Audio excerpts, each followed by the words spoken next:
Hello friends, कैसे हो आप लोग? I welcome all of you. First of all congratulations all of you कि आप लोगों ने 10th स्टैंडर्ड की एग्ज़ाम पास कर ली है और आपने as a career point of view आपने साइंस को पसंद किया है। ओके, साइंस के अंदर स्पेशली आपने मैथ्स को एज अ करियर चूज़ किया है कि भाई maths subject 11th 12th science में मैं लेके इसी में आगे फ्यूचर बनाऊंगा, ऐसा आप लोगों ने सोचा है। तो सर सबसे पहले मैं आपको आज के इस वीडियो लेक्चर के अंदर इसका थोड़ा बहुत इंट्रोडक्शन दूंगा कि आप 11th साइंस के मैथ्स के अंदर कौन कौन से चैप्टर पढ़ोगे, उसका आपका 10th और 9th के साथ क्या रिलेशन है। मतलब कुछ ना कुछ आप आगे तो पढ़ के आए होंगे 8, 9, 10 के अंदर, वो 11th साइंस के अंदर कितना यूज होगा। ओके, और 11th साइंस हमको 12th साइंस के अंदर कितना काम में आएगा, वो सारी बातों का आज हम यहाँ पे डिस्कशन करेंगे। ओके, और एक चीज कि अगर आपने साइंस लिया ही है तो साइंस का स्टूडेंट्स कितना प्रिपरेशन करता होना चाहिए, कितना पढ़ाई करता होना चाहिए, ये सारी बातें आपको पता होनी चाहिए। तो आज के इस वीडियो लेक्चर के अंदर आपका स्वागत है। स्टार्ट करते हैं। ओके, चलिए। तो सर 10th के अंदर हम जितना भी मैथ्स पढ़े हैं वो सारा का सारा यहाँ पे कहीं ना कहीं पे यूज होगा, ये आपको पता है। ओके, तो 11th साइंस का जो मैथ्स है वैसे तो थोड़ा उसके अंदर 16 chapters are there in maths of 11th science. Okay, 11th science के मैथ्स के अंदर 16 चैप्टर्स है, 16 सारे के सारे मोस्ट इंपॉर्टेंट चैप्टर है क्योंकि आगे आपको कहीं ना कहीं पे ये काम में आएंगे। जैसे कि सारे के सारे चैप्टर्स मैं नाम के साथ आपको उसका डिस्क्रिप्शन दूंगा कि इसमें इतना ये सारा डेटा आता है। उससे पहले आपको ये बता दूं कि 11th साइंस का आपका जो स्ट्रेटेजी होना चाहिए, ओके, आपकी जो रणनीति होनी चाहिए, 11th साइंस अगर आप ले रहे हो तो साइंस का स्टूडेंट्स कितना पढ़ता होना चाहिए, वो सारी बातें यहाँ पे देखते हैं। चलिए आगे बढ़े। सर नॉर्मली साइंस का स्टूडेंट्स एक, आपने अगर इसको सिलेक्ट किया है कि मैं कॉमर्स नहीं लूंगा, मैं आर्ट्स नहीं लूंगा, मैं साइंस को अपने कैरियर के रिगार्डिंग आगे बढ़ूंगा साइंस को लेके, तो रूटीन जितना भी डेली क्लास वर्क होता है उतना आपको परफेक्शन के साथ करना पड़ेगा। साइंस में लिखना बहुत ज़्यादा इंपॉर्टेंट हो जाता है। क्यों? क्योंकि जितना ज़्यादा आप लिखोगे, जितना ज़्यादा आप खुद से लिख के प्रैक्टिस करोगे, उतना आपके लिए फ़ायदा रहेगा। ओके, आप फायदे में रहोगे। जैसे कि अगर आप आज 2 या 3 थियरी पढ़ते हो, फिजिक्स या केमिस्ट्री की बात करूँ, मैथ्स में कोई एक पर्टिकुलर टॉपिक के 7 या 10 सम पढ़ते हो आप, तो सारे के सारे जो भी डेटाज होंगे, क्वेश्चंस होंगे, वो आपके हाथ के अंदर, देखो हाथ का, हैंड का और माइंड का एक कनेक्शन होता है जो अच्छे से आपको पकड़ में आ गया तो आप एग्जाम में वो अच्छी तरह आप अप्रूव कर सकते हो। ठीक है, उसको अप्लाई कर सकते हो एग्जाम के वक्त। तो साइंस के अंदर आपको कोई भी क्वेश्चन हो, 2 या 3 बार आपके हाथ से लिखा हुआ होना चाहिए, खुद से प्रैक्टिस कर रही होनी चाहिए। ओके, अगर मैं आपको ऐसा बोलूं कि 10th, 11th एंड 12th इन तीनों स्टैंडर्ड्स के अंदर कौन सा मैथ्स सबसे ज्यादा इजी है, तो मैं आपको बोलूंगा कि भाई 12th साइंस का मैथ्स सबसे ज्यादा इजी। ओके, क्यों? क्योंकि ये इस 12th साइंस के मैथ्स के अंदर आपको 10th आता होगा, आपको 11th आता होगा। ओके, तो आपको 11th साइंस का जो भी मैथ्स, और एक चीज मैं आपको बता दूं, कई सारे स्टूडेंट्स यहां पे maths, physics and bio and chemistry, आपने मैथ्स को पसंद किया है, मैथ्स को चूज किया है, तो इसका आपको एक फायदा कहां पे मिलेगा, इसका एक एडवांटेज कहां पे मिलेगा? फिजिक्स के अंदर। ओके, फिजिक्स अगर आप देखना चालू करोगे, जैसे आपको लेक्चर मिल जाए, लेक्चर मिलने लगेगा फिजिक्स के, आप देखोगे कि उसमें बहुत सारा ट्रिग्नोमेट्री जो आप 10th में थोड़ा बहुत पढ़ के आए हो, और 11th साइंस के मैथ्स का ट्रिग्नोमेट्री, ओके, फिजिक्स के अंदर बहुत ज्यादा यूज में आएगा। तो मैथ्स वाले स्टूडेंट्स को ये फ़ायदा रहता ही है कि आपको फिजिक्स का भी थोड़ा बहुत कॉन्सेप्ट, मतलब फिजिक्स में जो भी मैथ्स के रिगार्डिंग टॉपिक होंगे वो आपको कवर हो जाएंगे in mathematics of 11th science. Okay, 11th science के अंदर पर्टिकुलर एक चैप्टर है ट्रिग्नोमेट्री फंक्शन, चैप्टर नंबर 3। वो अगर अच्छे से पढ़ लिया तो आपका पूरा का पूरा, जब तक आप मैथ्स पढ़ोगे, मैथ्स क्या, कैलकुलस, आप जैसे ही 12th के बाद अगर बीएससी लोगे, अगर आप 12th के बाद इंजीनियरिंग करोगे, तो ये मैथ्स का एक पर्टिकुलर चैप्टर है, एक पर्टिकुलर ब्रांच है कैलकुलस, वो कभी भी आपका पीछा नहीं छोड़ेगी। उसमें क्या आएगा, सिर्फ ट्रिग्नोमेट्री आएगा, इंटीग्रेशन, डेरिवेटिव, वो बात की बात है, वो फिर आपको पता चलेगा। ओके, लेकिन आप जो 10th, 11th और 12th का जो भी मैथ्स पढ़ोगे ना बेटा, वो आपको लाइफ टाइम काम में आएगा। ओके, तो ज़रा भी आपको अप डाउन नहीं, मतलब ऐसा निग्लिजिबल नहीं होना है कि मुझे ये काम नहीं आएगा तो मैं नहीं पढ़ूंगा, ऐसा कुछ नहीं। जितना है उतना परफेक्शन के साथ हम पढ़ेंगे, सारी की सारी बातें आपको 12th साइंस के अंदर यूज में आती ही है। और जब आपका 11th साइंस का बेस क्लियर होगा तो वो आपको JEE और JEE एडवांस के लिए भी बहुत ज़्यादा काम में आने वाला है। ओके, तो I personally advise all of you कि 11th साइंस के मैथ्स को एकदम स्ट्रिक्टली फॉलो करिएगा। ओके, क्योंकि जो आपका बेस है मैथ्स का वो यहीं पे बनेगा 11th साइंस के अंदर। चलिए आगे बढ़ते। तो 11th साइंस के अंदर सर हम चैप्टर कौन कौन से पढ़ने वाले हैं? 11th साइंस के अंदर मैथ्स के अंदर पर्टिकुलर हम कौन कौन चैप्टर पढ़ने वाले हैं, तो उसका थोड़ा आज के लेक्चर में आपको इंट्रोडक्शन दूं कि what is the chapters of 11th science maths. Okay, यहाँ पे मैंने आपको दिखाया हुआ है there are total 16 chapters, 16 chapters है आपके पास। ओके, सारे के सारे चैप्टर ऐसे हैं वो कहीं ना कहीं पे आपको 12th साइंस के अंदर यूज में आएंगे, कहीं ना कहीं पे आपको हायर स्टडीज के अंदर यूज में आएंगे। ओके, तो वन बाय वन हम थोड़ा थोड़ा देखते हैं कि भाई इस चैप्टर के अंदर क्या हम पढ़ेंगे और ये चैप्टर आप आगे पढ़े हो कि नहीं। ठीक है, उसका थोड़ा डिस्क्रिप्शन यहाँ पे मैं आपको देता हूँ। चलिए, मैथ्स ऑफ 11th साइंस आगे बढ़ते हैं। सर फर्स्ट चैप्टर है सेट। वैसे तो इस चैप्टर को मैं सेट थियरी भी बोल सकता हूँ, सेट थियरी।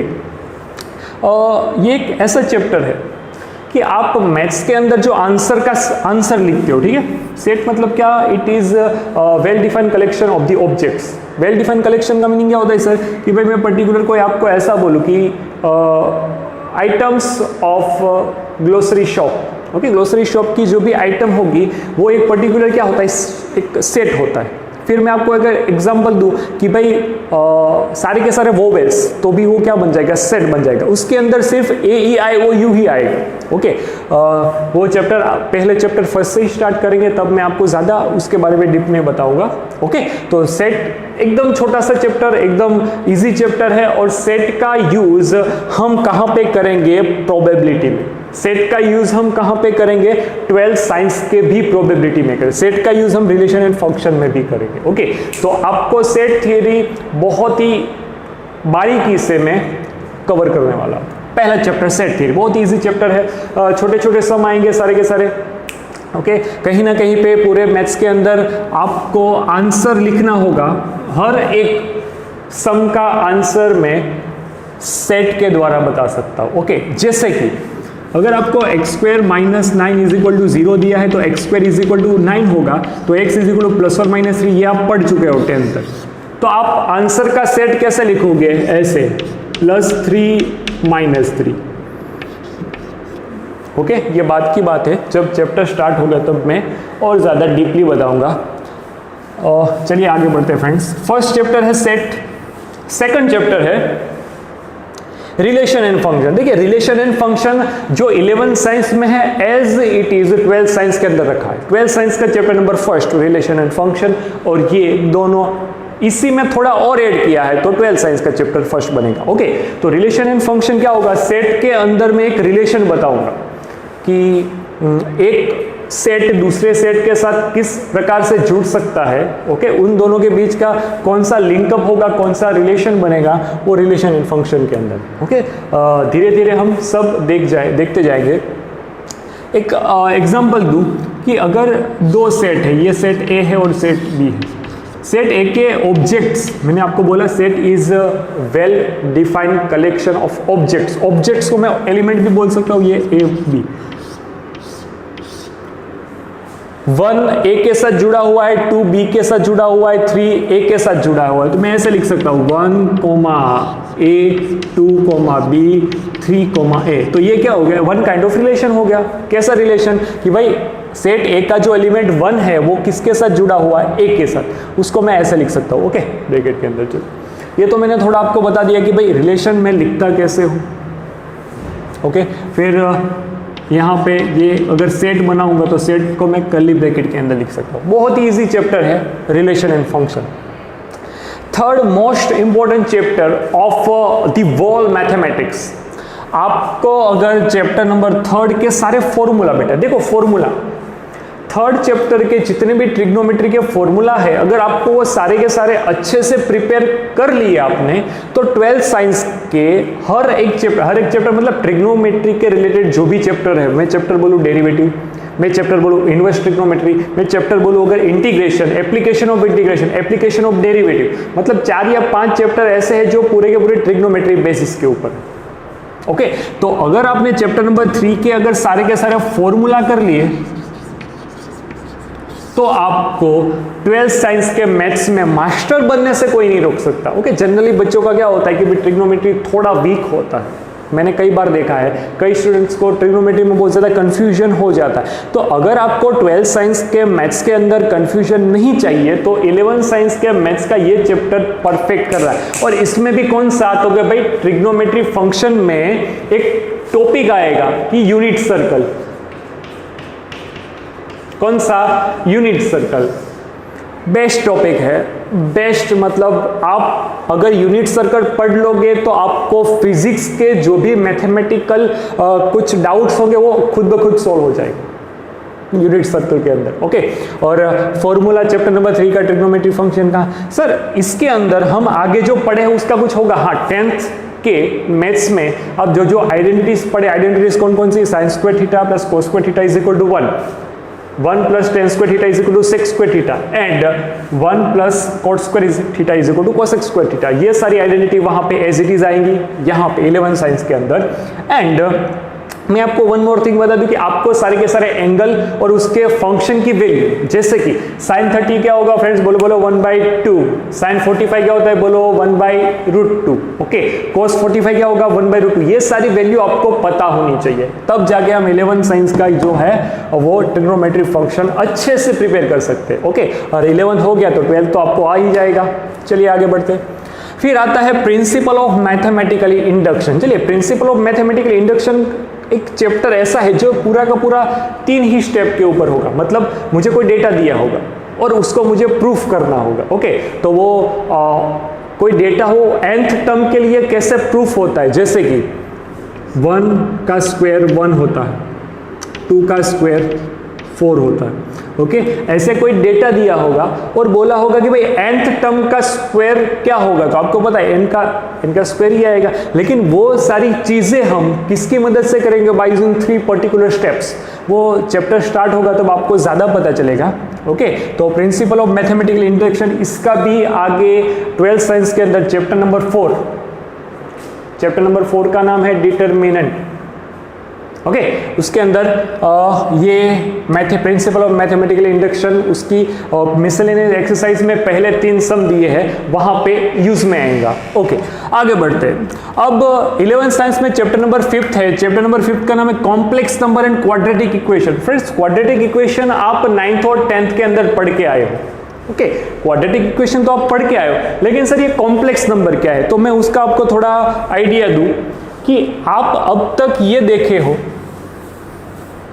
आप कि भाई x square plus 9 is equal to 0 होगा तो x square is equal to -9। Okay, तो हम इसको रियल नंबर के अंदर इंक्लूड नहीं करते थे। आप 10th तक ऐसा बोलते थे कि विच इज नॉट पॉसिबल, लेकिन जैसे ही आप 11th साइंस के अंदर आ जाओगे तो आपको एक और नया नंबर सीखने को मिलेगा जो है इमेजिनरी नंबर।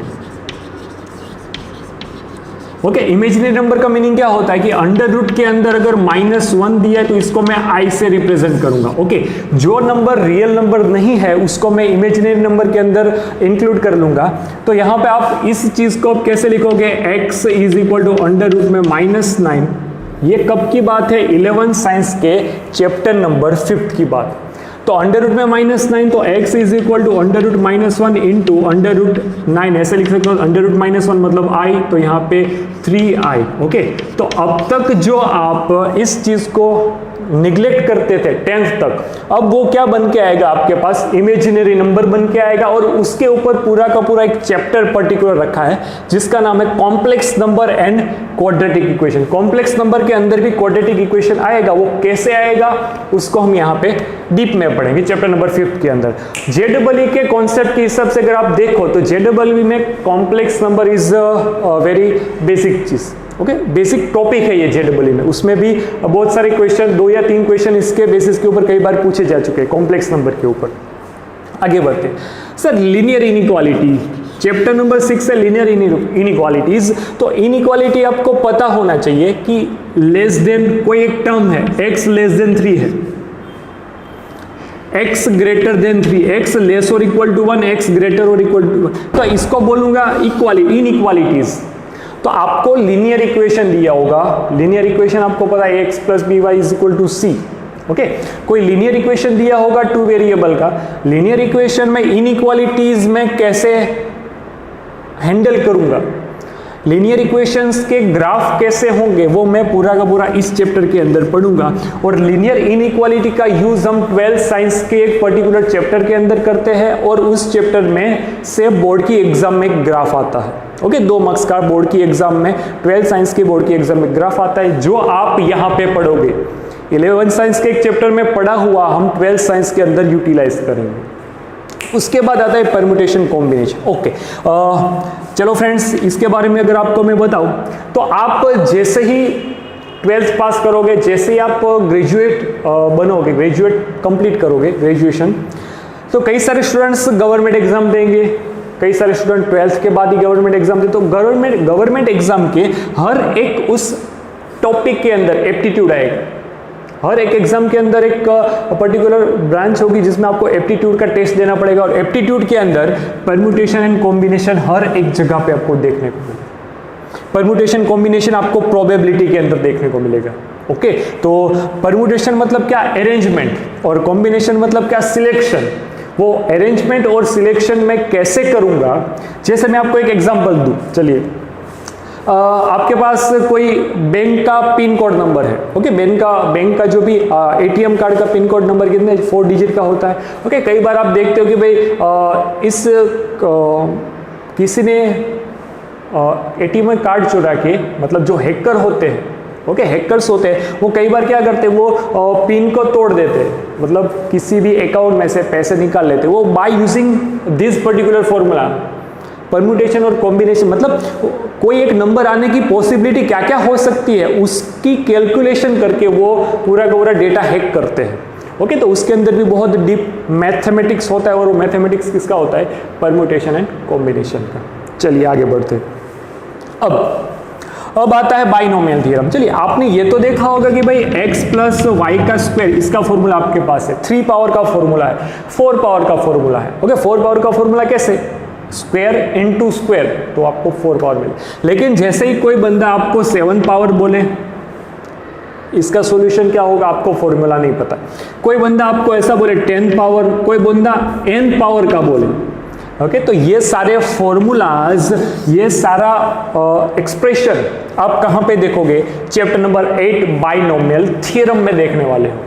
11th साइंस के चैप्टर नंबर 8 बाइनोमियल थ्योरम में आप वो सब देखोगे। ओके, 12th साइंस के पॉइंट ऑफ व्यू से अगर मैं आपको बोलूँ तो बहुत अच्छा चैप्टर है, काम का चैप्टर है। कई बार जेडबलई में से इसके देखो, ये एज इट इज नहीं आता है, लेकिन इसका कॉन्सेप्ट वहाँ पे यूज किया होता है। ओके, चलिए, chapter number 9 sequence and series, बहुत ही अच्छा चैप्टर। सीक्वेंस एंड सीरीज आप 10th स्टैंडर्ड के अंदर एरिथमेटिक प्रोग्रेशन पढ़ के आए हैं।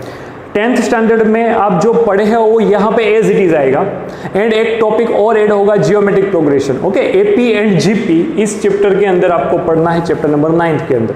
वो कैसे होगा क्या क्या होगा वो आप जैसे ही चैप्टर स्टार्ट करेंगे तब आपको पता चलेगा। स्ट्रेट लाइन, देखिए स्ट्रेट लाइन का 12th साइंस के अंदर बहुत ज़्यादा इंपॉर्टेंट है। क्यों? क्योंकि जैसे ही आप ये पूरा चैप्टर पढ़ोगे तो इसके अंदर लाइन का स्लोप कैसे निकालते हैं, दो लाइन अगर एक दूसरे को इंटरसेक्ट करती है उसका क्या, दो लाइन एक दूसरे को परपेंडिकुलर कट करती है तो उसका कोई रूल, दो लाइन एक दूसरे को पैरेलल होगी उसका रूल। ओके, सारे के सारे स्लोप, अगर एक पॉइंट दिया है और एक एंगल दिया है, मतलब एक पॉइंट दिया है और एक स्लोप दिया है तो लाइन का इक्वेशन कैसे मिलेगा, वो सारी बातें हम स्ट्रेट लाइन के अंदर करेंगे।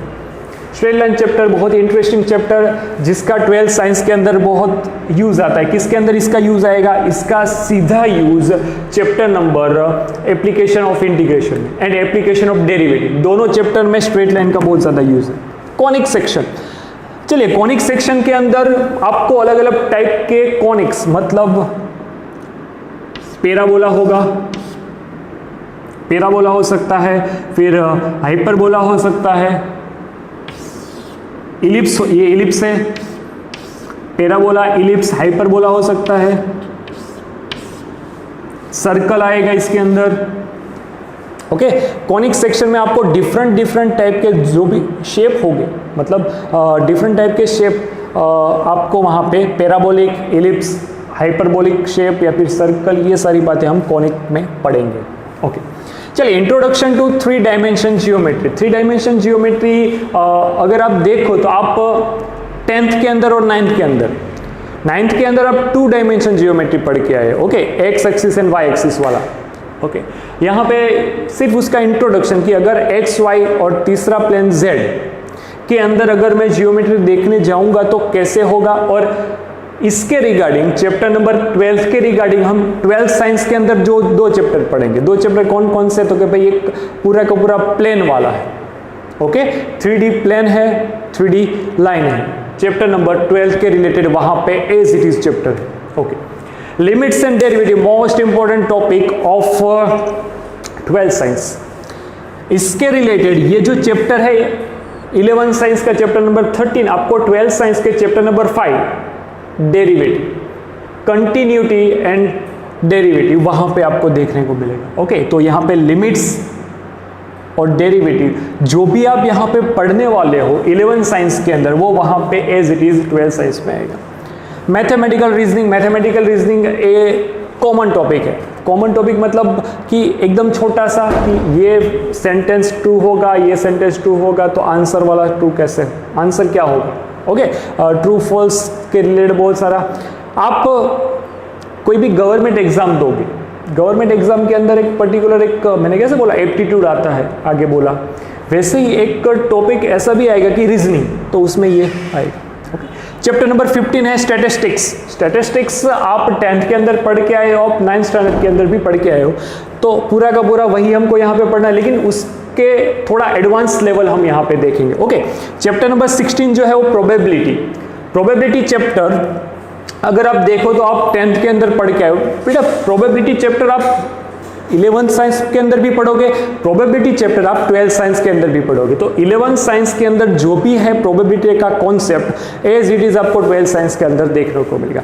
इन शॉर्ट अगर मैं आपको एक मोरल बोलूँ आज के लेक्चर का, तो आज के लेक्चर का मोरल ये होता है कि अगर आपको 11th साइंस का सारा ये कॉन्सेप्ट क्लियर है तो 12th साइंस के अंदर या फिर आप जब तक मैथ्स पढ़ोगे तब तक आपको कहीं बेसिक मैथ्स में तो कहीं पे अटकोगे नहीं आप लोग। ओके, ये एक गारंटी की बात है, क्योंकि यही आपका आगे का मतलब 12th साइंस का बेस भी यही है, और आगे आप जो ग्रेजुएशन करोगे अगर मैथ्स के रिलेटेड करोगे तो भी आपका ये बेस है। ओके, तो फ्रेंड्स आज के इस वीडियो लेक्चर के अंदर हम जो 11th साइंस में आप 16 चैप्टर पढ़ोगे उसकी मैंने थोड़ी बहुत आपको इंट्रोडक्शन दिया।